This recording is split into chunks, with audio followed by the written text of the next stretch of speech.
I'm gonna just let y'all do the talk and I'm gonna chime in. That's a lie. I think it's gonna go down the. It goes down? Yeah, I think. We're about to start our second movement panel. But before we start, I want the panelists to introduce themselves. Starting, fathers to my right and working toward me. Introduce yourself and give a short bio of yourself. Hello, I'm Jerika Tyler. I'm from St. Louis, and yeah, I'm just a black woman who's trying to get free. Good bio. Hello, my name is Eric Moody. I'm Associate Advocacy Chair for the BSA here at SLU's beautiful campus. I'm from Philadelphia originally, and I'm also African American trying to be free, as she said. My name is Auriel Brown, clearly trying to get free as well. I am from St. Louis. I'm actually a Wichita resident, but I've been a part of the movement for the past couple of years, and I'm also on the advisory board of the Truth Telling Project. And yeah, let's get this work. Due to the work of community members, Ferguson is the epicenter for a movement against state violence and many more causes. However, it can become difficult to tease out all the facets behind this movement. Harder to explain the trauma experienced by community leaders, and more difficult to understand how to keep fighting.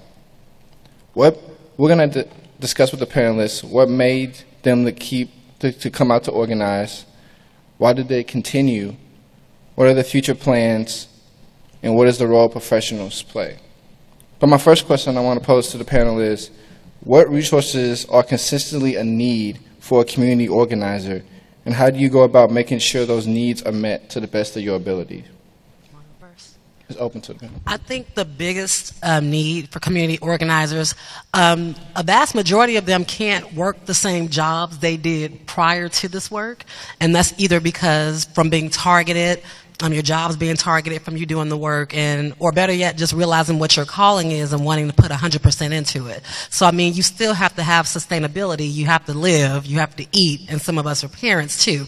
So at least for me, because I am one of the few that have the luxury of still having the job that I had prior to this, I do make it a point to wire funds as needed to whatever situation or individual needs it, so that way that I know that I'm doing my part in helping people be free to do the work and not be, bound to trying to figure out basic survival. So that would be my opinion, is just making sure you have basic necessities and a roof over your head. For me, I feel like the one necessity that needs to be for community organizers is just the time to take self-care for one, because being a community organizer, you take a lot out of yourself, you give a lot to the people you're trying to help, and sometimes you can just keep going, and it takes so much out of you, and you never just take that time to fully go back and take care of yourself. There was an analogy of two foremen cutting down a tree. While one kept cutting the tree with the same axe, the other one took the time to sharpen his axe, and he finally got to cut the tree down faster than the other one, because he took the time for self-care and to focus himself again. And for me, I think a necessity is like a healing space and resources. A lot of people in Ferguson who was out there in the streets were not the people who you see usually on these panels or going out of town in these different spaces. And I like to always say, I think Ferguson, the movement was hijacked because you had all these national people coming down, benefiting off of our pain, and then going back and having their own resources, but not sharing the resources with the people who needed it. So I definitely think we should have healing spaces, because, I mean, I know I'm traumatized still, and I'm pretty sure all of my brothers and sisters are too. So we still need, resources for everything, for funds, for just being how to cope with this in different ways. And we're just joined by by one of our panelists. Can you introduce yourself and give a short bio of yourself? Hi, everybody.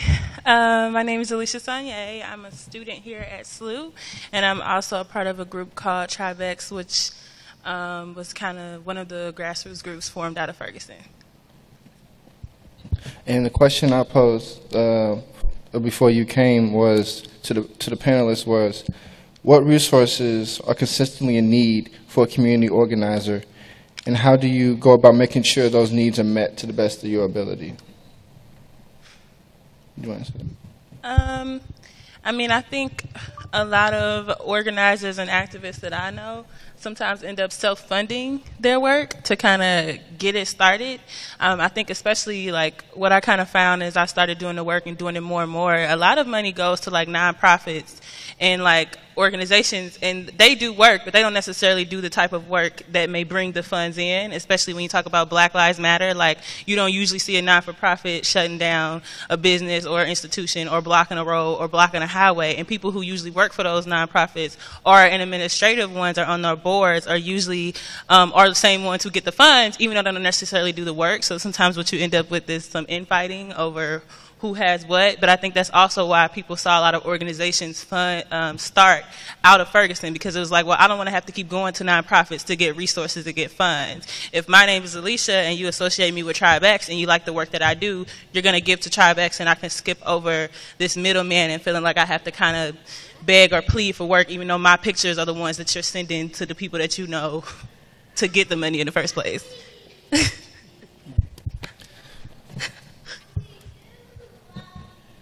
What do you think the movement needs to become more effective for the movement for Black Lives? What do you need? What do you think it needs to be more effective, and why do you think that is what it needs? Starting here. The funny thing is the previous question really does tie into that. Resources are so important because united, we can get anything done. And I'm talking when you combine all the grassroots organizations, all the organizers, whatever your area is. So I think that when you have the resources you need, you're able to focus more on the work because you're not fighting over who's getting what resource. You can just work. So I think that resources definitely bring unity. So once people's needs are met, and when we do have healing spaces and let's say mental health professionals to help people deal with their trauma, we're able to go to the next level. Because like Rika said, I mean, right now people are in head spaces that you would not believe. This takes you to a dark space that's very hard for you to come out of. And until you have assistance with coping with that or getting past that and healing, it's hard to go to the next level because you're just trying to survive. So that's just kind of from my viewpoint. For me, I feel like guidance is needed. I feel like there's a lot of for me, I feel like there's a lot of college students and the younger trying to do their own types of movements in themselves, and I feel like they just don't have the guidance to like back it up. I was a part of a movement where we tried to block off the street on Sarah and Lindell, not Sarah and Lindell, in front of the Children's Hospital. Oh no, I'm not good with streets, but I think it turned in from just peaceful protest to like just kids just yelling at police officers, getting in their face.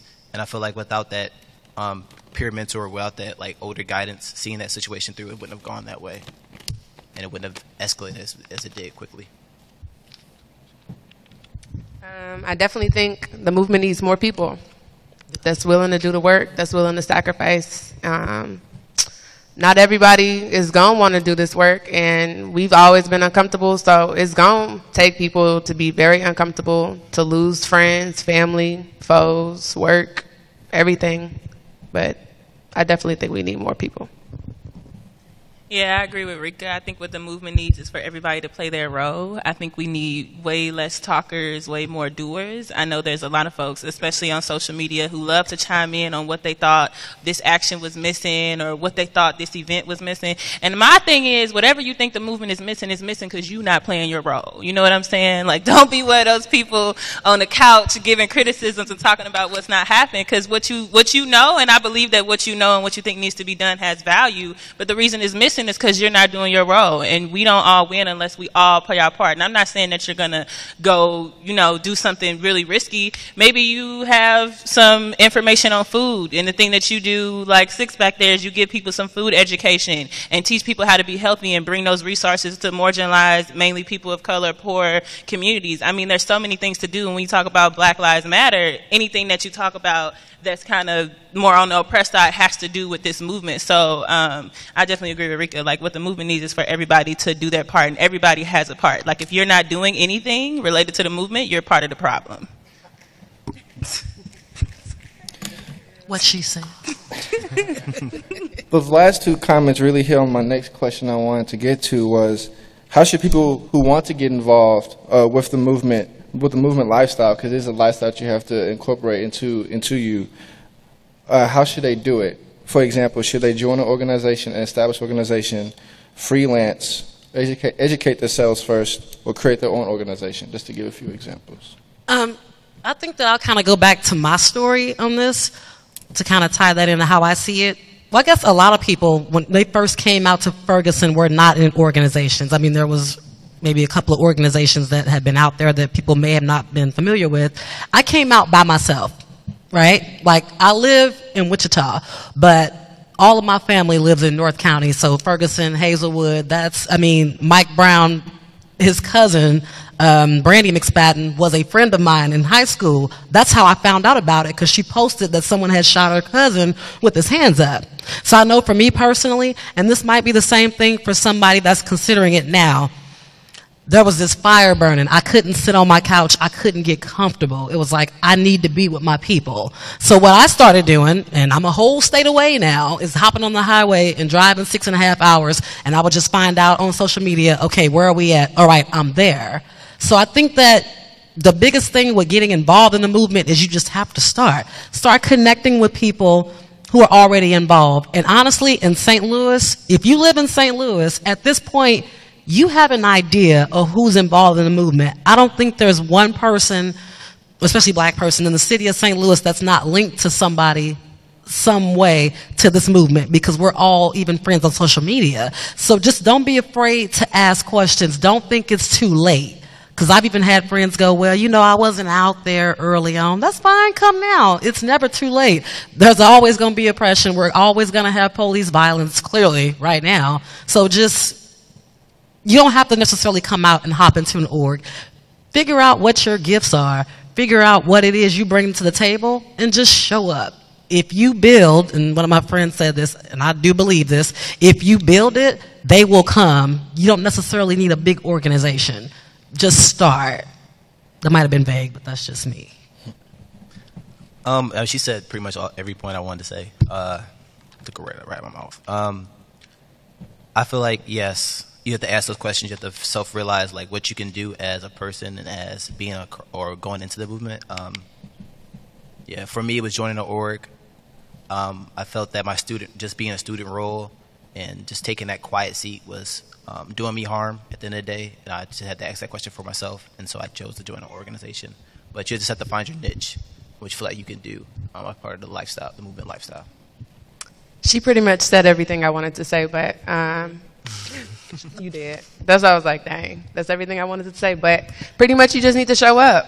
And if showing up means getting on Twitter talking about it or writing op-eds about it, showing up physically to where the location is, having those uncomfortable conversations with your white friends or your family or whoever, it's going to happen. You need to talk about it, speak up about it. Don't be silent about it, because if you're silent, you're part of the problem. Yeah, I like to say that everybody is a part of the movement. You just may be an inactive part of the movement, but you are a part of a movement, because in a lot of ways, if you don't support the work, you oppose it. That's just how it works. You may think that oh, me not doing nothing today, I'm really not bothering anybody, but you are. When you're silent, you really are choosing a side. What we're doing affects you in some type of way, whether you was in your car driving or you saw it on the news or maybe somebody in your family asked you a question about it. You hear about it and you're involved. You're a part of the movement already. It's just about how you're going to be active. And I think sometimes part of the problem is, the media, they have one way that they portray the movement. Everybody's not going to be a Jerika. Everybody's not going to be an Alisha. Everybody's not going to be an Auriel. Everybody's not going to be a Hands Up United or a Tribex, or you shutting down organizations or you feeding the community. That may not be your thing, and that doesn't have to be your thing. There's this Mama Cat. She's got a group called the Pot Bankers, and we did this action maybe 2 weeks ago, and it was against in opposition. There's a rule where you can get up to a $500 citation for feeding the homeless, and so we talked to the Pot Bankers, because what they do is they cook, and they do it really well, and they don't just cook, but they feed people, and they usually do it out of their pockets, and they come to spaces where food is needed but maybe the resources aren't there. So we linked up with them, and we really went downtown, marched to the city hall, and fed the homeless folks on their steps in opposition of it. Now, that doesn't, now the pot bangers didn't actually shut down the street or do the march or talk to the mayor or have the interaction with the police, but they played a key role because they helped get the food ready, helped gather those resources to feed them. And what happened the next day is they were closing Larry Rice, which I'm sure most folks know, but they were supposed to be doing a 24-hour homeless shelter in case of that, and they just stopped operation on that. Well, the next morning, following our action, it was an emergency meeting held, and they decided to continue operation on it. Like, the work looks like so many things, and there are so many things, especially in a place like St. Louis, that needs work, that needs help, whether you want to go to schools, like, whatever, there's so much to do. You just need to find somewhere to plug in, and don't think that just because it doesn't land on the media or you don't have 1 million Twitter followers or whatever, right, that you're not doing the work and your work doesn't have an impact. That's true. You guys talked about the different facets of the movement, but also you touched a little bit on the difficulties of fighting for justice, fighting for Black lives. I just want to know, what is the greatest difficulties each of you faced, or you can face, when trying to fight with the movement? For me, it's two. And I get really emotional. So forgive me, we're going to call them thug tears. They probably going to, but it's all good. They'll go away. I have a 14-year-old son. And I know for some people, you go to a protest, you get amped up, we shut it down. All right, yeah, cool, okay. And then they go home. For me, when I leave a protest, or there was a shooting, or there was a certain name that we're lifting up, whether it's Mike Brown, Sandra Bland, whoever, I always take it home because I'm always reminded in my home that I can never take a break from this. My son he's 5'7", he's 14, he's got big lips, he walks a certain way. He has essentially already begun to fit the description. So from my start in this movement, it became real to my son real quick that his mom is just not protesting. When he was 12, almost 13, this was in 2014, someone did call the cops on him. It was a neighbor. He was playing basketball with a bunch of his friends who happened to be white, given the area we live in, and a basketball hit my neighbor. So, thank you. Rather than that neighbor coming to speak to me about the incident, and by then my son had apologized, he decided to go to the apartment complex office and tell the manager. Well, at this point, my son's following him because he's like, I said, sorry, it was an accident. Like, what's happening? And the kids come run to my door, and they're like, he's in trouble, but it was an accident. He didn't mean to. So I go to the apartment complex office, and my son is standing there shaking. Tears are flowing down his eyes, and he's like, I didn't do anything wrong. So I go in, and it's a white man. He's probably in his late 60s. So I kind of knew what time it was. But he's like, yeah, and I don't feel like they should be outside making noise with the basketball outside my door. And I'm like, well, I understand he hit you with the ball as an accident because they're throwing the ball. He's like, well, I don't know about that. I'm like, dude, it's an accident. And the apartment manager goes, well, I will have to report this tomorrow. It's never happened. Probably not a big deal. So we go back home, and me and my son have the talk for the second time. Well, the next day, my son gets home from school. He goes outside to play with these same friends, and he comes back in, and he says, Mom, this is messed up. They said I'm not allowed to play with them anymore. I'm like, what? He goes, well, the kids said that, the dude called the police, and that, they said I'm rough, and that I'm a bad influence, and they should stay away from me at the office. So I marched to the office with my son, and I go in there, talking to the same lady yesterday, and I'm like, what's going on? She says, well, the police did get involved. He came back here this morning and asked what he thought he should do. A 12-year-old accidentally hit you with a loose basketball. What do you mean? So he called to file a police report, and he took it a step further to say that he no longer felt safe. He was afraid that my son, my 12-year-old, was going to break into his apartment and beat him with a baseball bat. He made this whole elaborate story. Now, nothing came of it, but for my son, that was a very, very quick wake-up call that, damn, my mom's protesting for Mike Brown, but that could be me too. So that's my biggest struggle, is that as a mom, this never goes away. When my son walks out of my sight to go to the store, which is not even a block away, and he takes more than 10 minutes, like this feeling in the pit of my stomach that I shouldn't feel always comes up. It's just, so I think about Mike Brown, Trayvon, every day. When we're on the highway driving back and forth here, I drive through small towns. We drive past cops all the time. My son clenches up.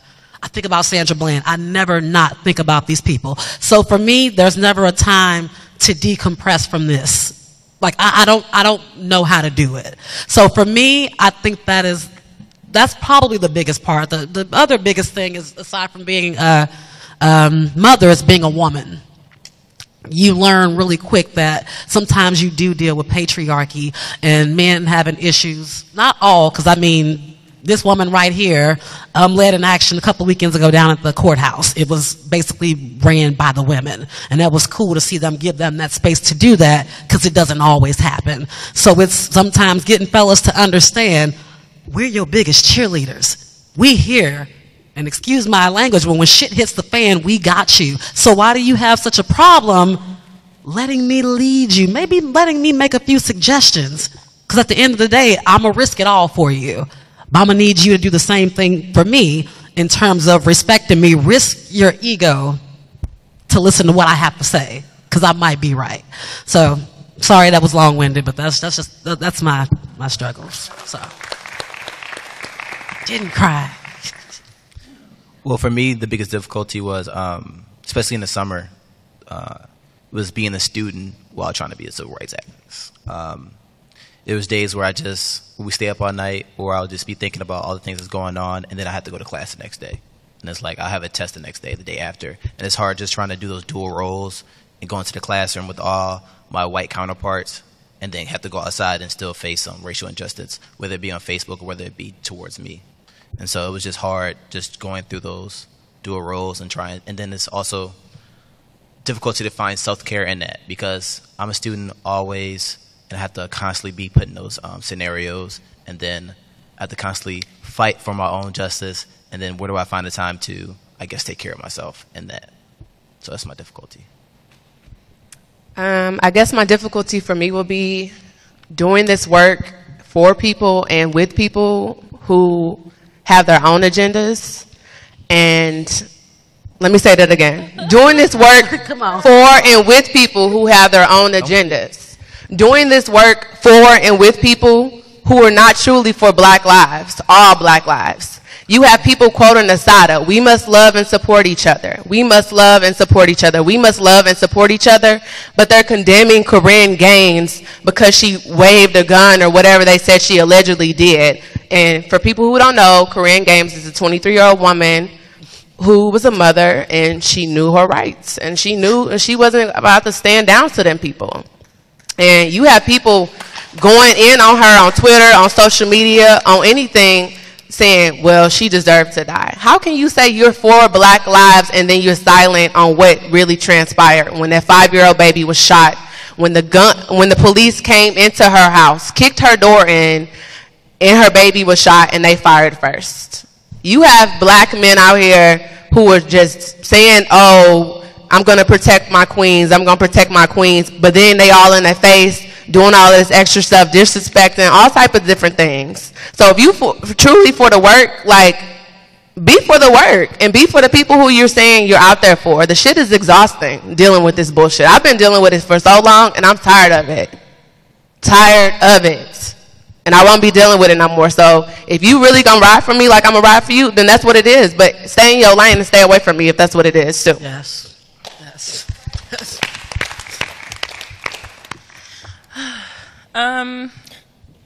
Yeah, I think similar to what Rika just said, the thing that got me about what happened with Corinne Gaines, like, I'm watching the comments and I'm seeing everybody feeding in, and I'm thinking in my mind, like, Dylan Roof shot up a church full of 9 black people and they took him to Burger King. But then when a black woman has her child is in fear of police officers who she has a lawsuit out on and who she's already had trouble with and the problems, we're accusing her of, like, you know, people are saying all these sorts of things. And I guess I really don't like textbook activists. I really don't like textbook, like, if your perception, if you talk about Assata Shakur and you talk about all of these, like, real revolutionaries, people who have made real sacrifices for you to be where you are. And I'm not talking about the cute stuff, because we love to talk about Dr. Martin Martin Luther King and people who did marches.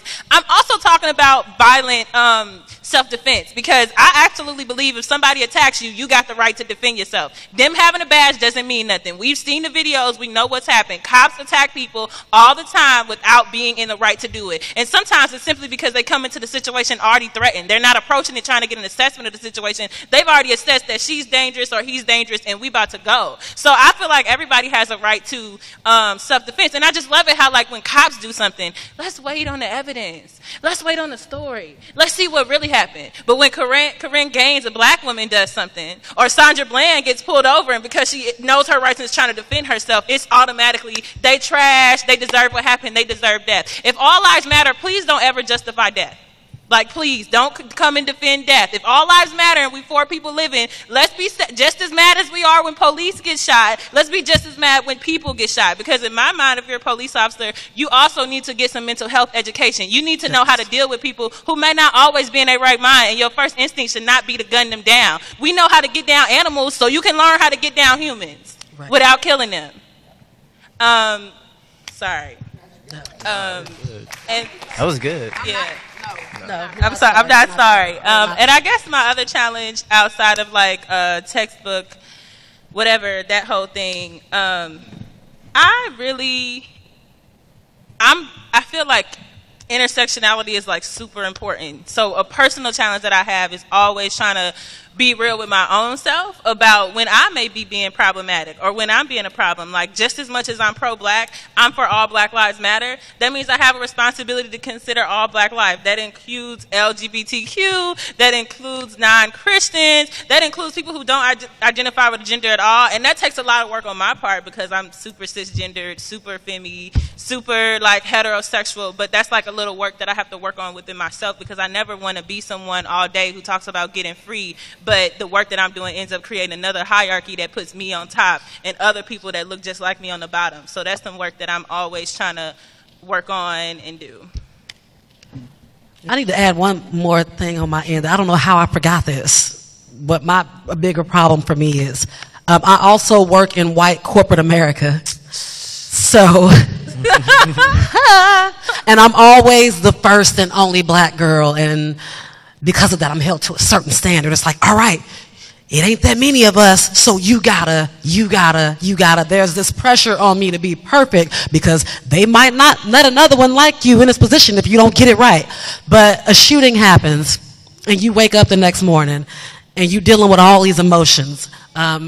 Your head hurts, you're mourning, because we do. Literally, every time somebody is killed, we don't know them, but we go through a mourning process. Because I know for myself, sometimes I feel like we've been in this fight for a minute, and I'm failing y'all. Look at this. You lost your son, I failed you.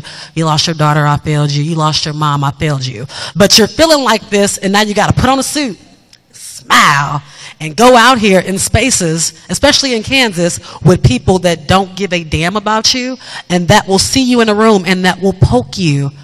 Especially when they know what you do, because there are people now in that town that know what I do, so they will purposely make comments about shootings out loud or ask me what my opinion is as if it's some kind of entertainment piece. No, this is life. I don't want to just talk to you about this shit. So it's always hard because they want me to be a certain way, but I'm to the point now where I can't do it. So if you ask me a question, I'm going to give you an answer. I can't cover it up and sugarcoat it. I can't play nice when I'm mourning the death of black bodies and to have management looking at you like, are you having a good day today? Fuck no, I'm not having a good day today. We just got executed last night. What the fuck do you want me to do? Go sell some pop? No.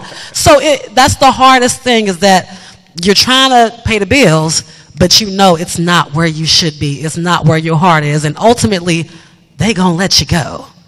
You know, you get the phone calls to your job, which I've had that already, the threats. So it's just the exhaustion of, you're not going to be able to be in this space and do this work. So it's almost like you waiting for both shoes to drop. So that's probably, bad. Right. Now, if the panelists have any more comments on that question, then we'll open up the floor to Q&A. Please keep the questions or comments concise so that the panel will have time to respond to all questions and comments.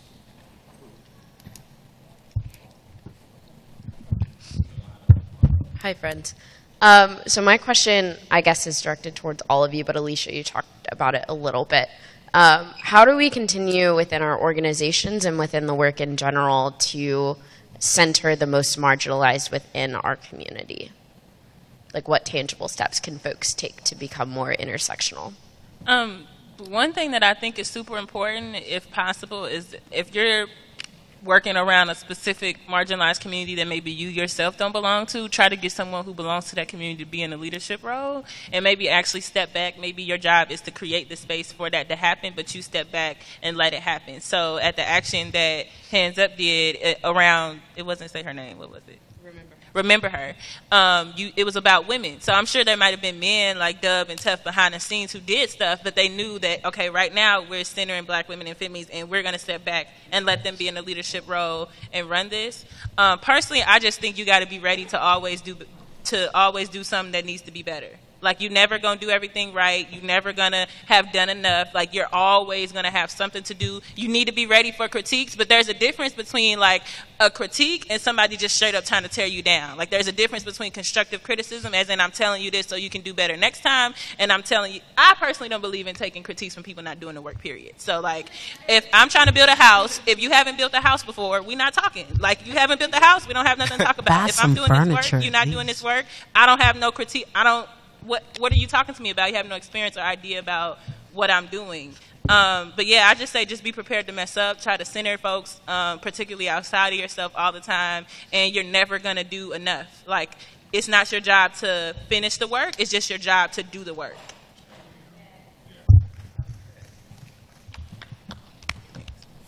Any other panelists want to respond to the question? She kind of said a mouthful. I think that and just listen. I don't know what it is about people or activists when people that have done this work or have done something think you got it figured out all of a sudden. You don't want to listen. You're above listening. Sometimes it's okay to listen.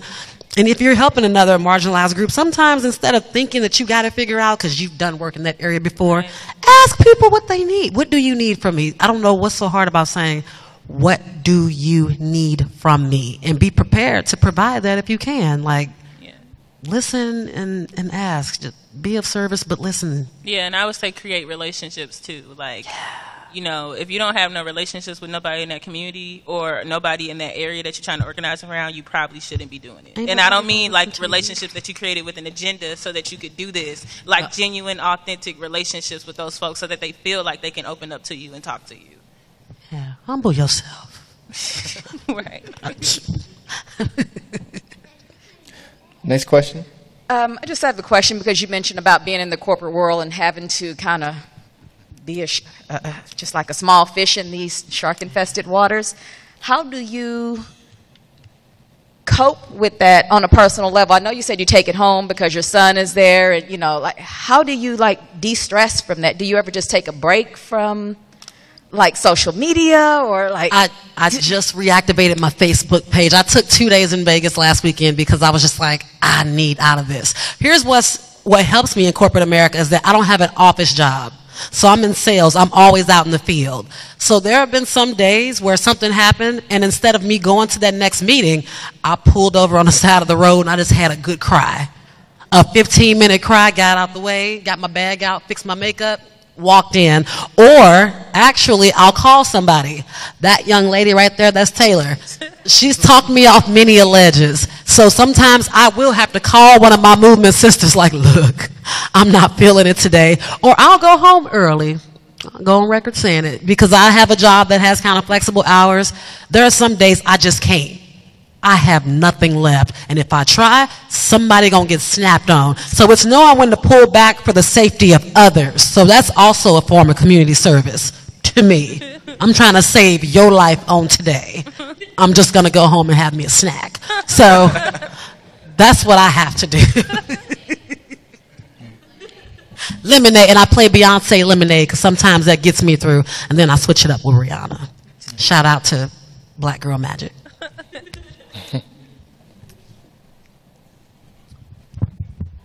I don't know the phrases.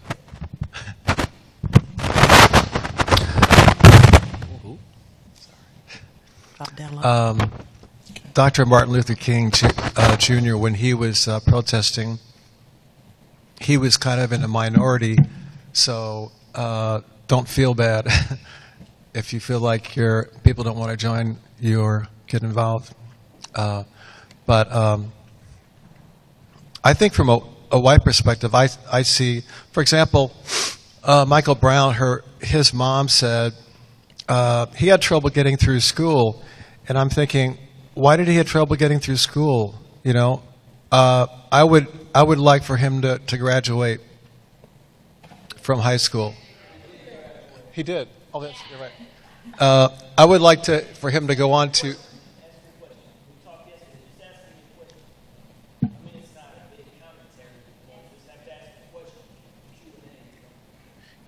This isn't common A. Like, I didn't know where you was going with it, but we're here. So, how can we get? How do you, from your perspective, how do you think black kids can do better in school? Who says we were doing bad in school?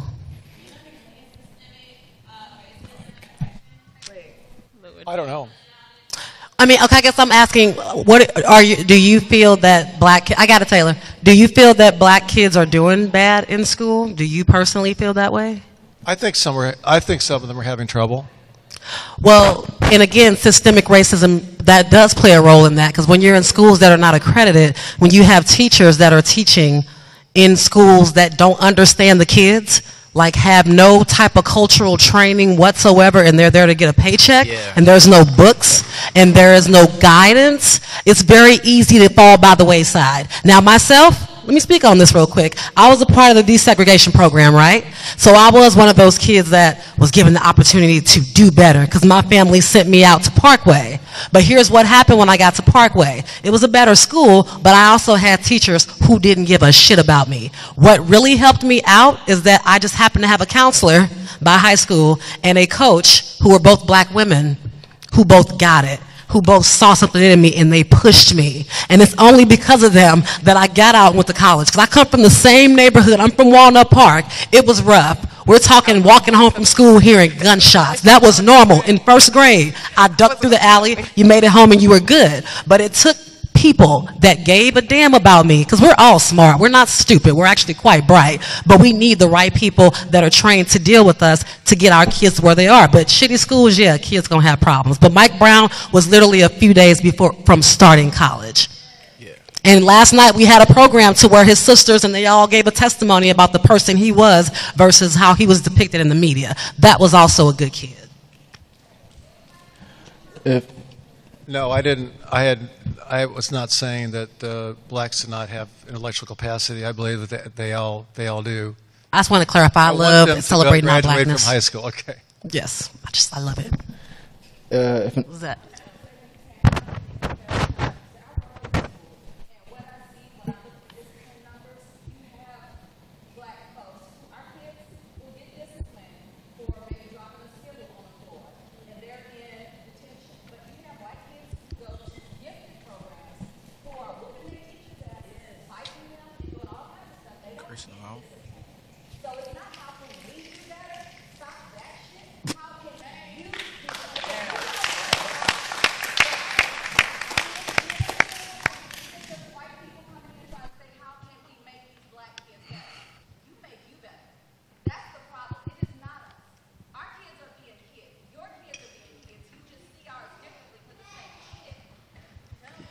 Yeah. And to give you a quick example of that, and then we can move on, I'm sorry. My son was actually suspended in 7th grade because he was standing in line. They were, when they come out of recess or whatever, and he accidentally stepped on a girl's shoe. Well, her response was to turn around and push him. At the time, his reflex was like, hold on, no, move a little bit. He pushed her back. He ended up getting suspended. Okay, fine, whatever. But what would happen later that year is that he was in a classroom. They were moving chairs because the day was almost over, and he brushed past the girl, and I guess she assumed that he was trying to touch her on the ass. So she turned around and slapped the hell out of him. He had a sub that day. The sub was so disturbed by it, she gave my son her cell phone number to call me because the sub reported it. So I followed up. This little girl was not suspended. So that's the difference in how our children are treated and in how your children are treated. So I wanted to share that as well. And my son was on a roll. First year of middle school, so. Yeah, I was just going to say that I feel like black children, children of color, are born with a target on their backs from the beginning. Absolutely. I don't believe that the educational system is designed for them to succeed. I believe you get like a few, and I think it's very intentional. One of the biggest problems that you have is like your graduation rates have a direct correlation with how much money the household you come from. Like if you're born within a poor household, and if you're black, you're more than likely to be born within a lower income household. Your shots at a quality education are already doomed. Because I know right now, because I'm in college, I know people who maybe did really, really well in high school, and then when they got to college, it was like, what's this? And it's not because they weren't intelligent enough, but their schools aren't invested in. They don't really have a real curriculum. They're doing busy work all day. They're not really getting in education. They're not really getting exposed to the things that you may get simply because you have access to more money. They can't afford the tutors for the ACT class. You know what I'm saying? I don't think it's really about the black kids and their performance. I think it's more about the people who are in control, as in politicians and people who get to decide what schools we're going to invest in, what materials are going to be provided. Like, I think that stuff goes a lot farther and a lot more about performance rather than the children. Like, they don't really need to have a chance to perform sometimes. We have a last comment or question. I wanted to just thank the panel, everyone on the panel. Eric, I don't know you, but I was really here for these ladies. And I enjoyed your comments as well. Sir, I want to thank you for asking, well, not even asking, because you first started off with the prolonging in what you thought was going to be, I guess, a slander of Mike Brown, but it's apparent that you don't really know anything about him because you didn't know that he had graduated. And the woman that interviewed him that day when Leslie was crying about how her child had been outside for 4 hours on the ground, that was Brittany Noble, who is my cousin. So, yeah, I'm sure you didn't ask that question or make those statements because you really care about black children. But I appreciate that you said it because it made me so angry that I had gotten up and I was going to walk outside because you came up here to slander someone who's changed my life, and then you asked a question that you know you don't even care about or have an answer or going to actionably do anything about systemic racism and why our children fail and mass incarceration and the school to prison pipeline and these private prisons and the Clintons and all the money and the corporations that are spent locking my people up. I knew that you did not care about that, but when I walked out, I saw her son, this woman that I met out in Ferguson, after she had been arrested. I remember that day, early August, out in front of the PD. You were still interning for Maria, and so I know this child. I have watched him grow up for 2 years, and when I saw his excitement at seeing me, I stayed here. So thank you for saying that, and thank you for reminding me of why I come to these things and why I'm here. But you, sir, you're a troll. You came here in a black space to troll us, and I know it, and I'm calling you on it because I, last year, just this time, had to move out of my apartment because people like you posted my address online and threatened to, like, rape and kill me for what I'm doing. So I'm calling you on your shit. I know why you're here. You came to be disruptive. It didn't work, and it only reminded me of why I'm still here. So you can stay, and I hope you learned something. Okay, we have to end it there. This ends our last discussion of the Race, Faith, and Justice Conference, but we do have a keynote speaker after lunch. That's what we're going into now, but please give a round of applause for our panelists.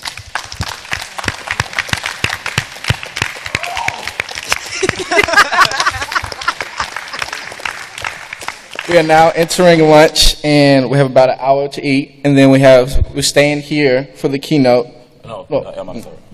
The keynote would be in El Monastero, back in the building where the opening keynote was. So the closing keynote would be there. So please make your way that way after you get lunch.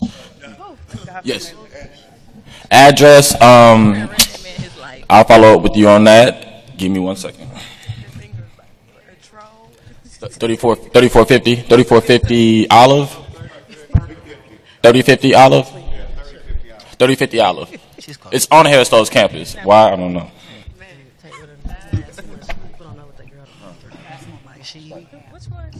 It's crazy what's happening to her. She still comes out here. Like, she keeps me. And today we will not be providing the lunch boxes. However, there will be light refreshments available during the keynote. Thanks for your questions. Thanks for your comments.